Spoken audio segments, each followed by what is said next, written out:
Nebraska versus the new Big Ten in 2024. Welcome to the Voice of College Football, GBR. We appreciate your support right here, and we would ask that you would please like the video, even if you don't agree with me. If you enjoy the content, best discussion, debate, and analysis right here of Huskers football. Join us each and every Thursday. New day, new time for Huskers Live. Thursday at 2 p.m. Eastern, 1 Central. All right, let's dive into it. The analysis on the Huskers in 2024 and the opponents that they will face in the Big Ten. All right, first and foremost, let's look at the three non-conference games. UTEP for a first time ever against the Huskers. That agreement has been signed for 2024 and 2028 against the Miners. Also a date against Colorado. The Buffs have won this game 3 consecutive times against the Huskers, but Nebraska does lead the series 49-21. We know it was a 36-14 loss against Deion Sanders and what will be a Big 12 team in 2024. And then Northern Iowa and a paycheck of $600,000 going to that school. Now the Big Ten schedule starts off September 21st against Illinois, a game against Purdue on the road, Rutgers at home on the first weekend of October, then at Indiana, then look at that stretch starting October 26th against Ohio State and Columbus, UCLA and USC, so back-to-back games against the newbies in the Big Ten from Southern California.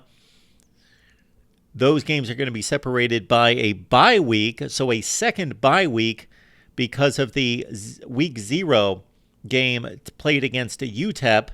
And then Wisconsin and Iowa, the usual Big Ten Western Division foes, even though there will not be a Big Ten Western Division, November 23rd, and then the annual Black Friday game at Iowa on November 29th. So in trying to determine if this schedule is more difficult than a typical Nebraska Big Ten schedule and how much more, let's look at it this way.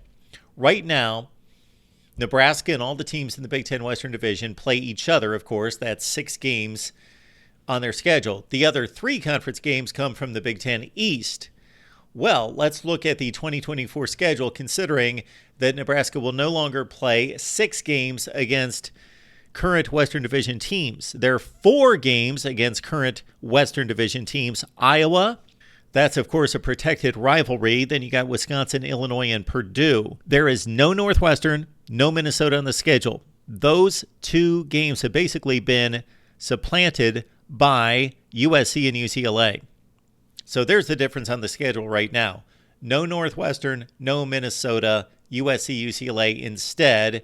And unless things change drastically before next football season, that's a decided disadvantage for Nebraska, playing 2 much more difficult opponents. Now, in terms of their final 3 games in the Big Ten, well, they're basically serving as what they would see now, 3 Eastern Division teams in Ohio State, Rutgers, and Indiana. So there's basically 2 difficult aspects to Nebraska's schedule.